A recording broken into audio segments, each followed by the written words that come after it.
is brought to you by Dennis Hoff for Assembly District 36, a successful businessman who can't be bought, can't be intimidated, and won't sell you out. Paid for by friends of Dennis Hoff. News is also brought to you by Golden Casino Group, where you'll always find great fun, good food, and fantastic entertainment, all at Gold Town, Lakeside, and the Pahrump Nugget. News is also brought to you by J.K. Nelson Law. Call 727-9900 today for your free consultation. If you need a lawyer, you need Nelson.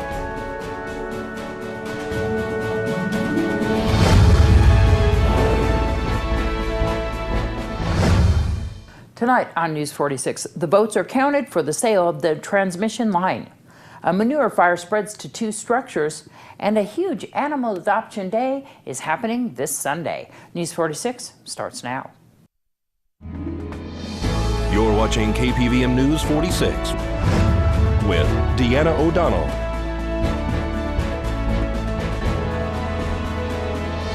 News 46, local coverage you can count on.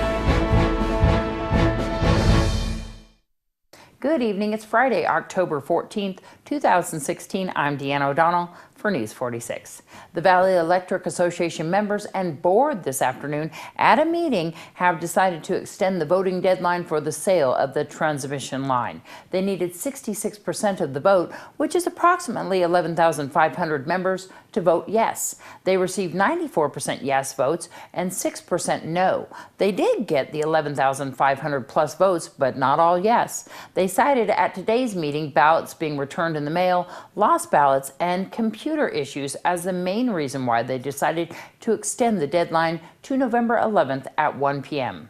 It appears that the sale will go through with this extension, which means a 9.9% rate reduction in your electric bill, a $579 check to each member, capital credit retirement, which means about $300 to $500 more to the members, electric rate stability, and a debt reduction for Valley Electric Association.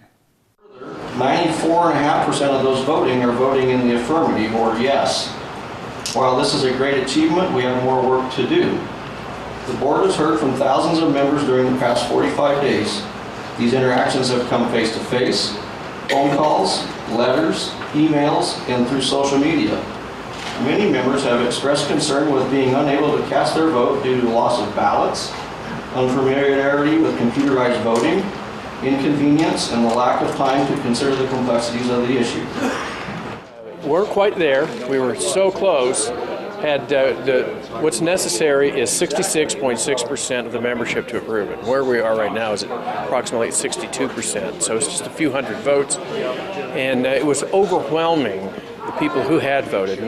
Almost 95% people were voting yes. Exactly. And so that was certainly an expression of how people felt about this, but some people just hadn't been able to put themselves in a position to vote yet. We wanted to make sure that all of the members felt like they had an opportunity to vote and that they're not disenfranchised. Because this deadline was set by the board and can be changed by the board, right? Yes, it was. We didn't know exactly how much time to set for this. As it turns out, maybe another couple days would have done it. But we just the board set a date, and the board asked the membership if it would be okay if they extended, and the members present said that's fine. There was a little bit of issues with people throwing out their ballots and not knowing how to vote, and I know that you guys implemented a telephone system which really helped, didn't it? It did.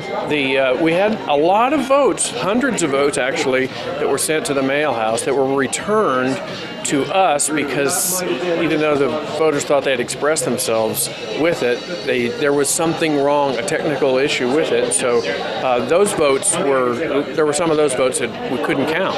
We had to go back and contact. Yes, we tried to contact those people, give them an opportunity to vote again, but we weren't able to contact all of them. Not all of them were available when we were tried to call. So, but we did have phone rooms for the last couple of weeks. Valley Electric employees contacting members, just reminding them to vote, that it was an important issue for the co-op. It's the best thing for the co-op. And so that made a big difference. So are you going to continue the phone lines right now? What's going to happen? I'm not sure exactly. Now that we got some direction from the members who are present at the meeting, we'll probably continue the phone lines. We just want to give people the opportunity and make it easy for them to express their, how they feel about this issue. And one of our own animal control officers is treated for smoke inhalation at a manure fire that turned into a structure fire on the west side of town this afternoon. Pahrump Valley Fire and Rescue and Nye County Sheriff's deputies responded to what was first reported as a ground cover fire on Vista and Lawrence Streets on the west side of town. The ground cover fire quickly extended to two structures on the property, both being used for animals, one being a tack shop and the other one to store hay for the horses that were on the property, which were several. Animal control arrived on scene to help out with the horses. However, one Animal Control Officer, Susan Ryhall, was transported to Desert View Hospital after reporting smoke inhalation. Pahrump Valley Fire and Rescue Chief Scott Lewis says that the fire appears to be accidental in nature and started in a manure pile. There were no further extensions reported or injuries. This is Deanna O'Donnell for News 46.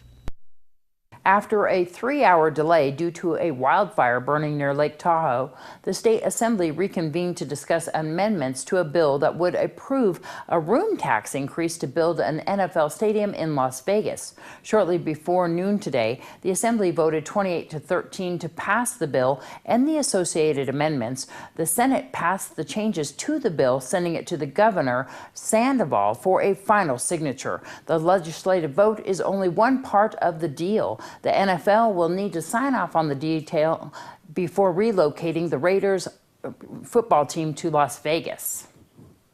We'll have more news after this break.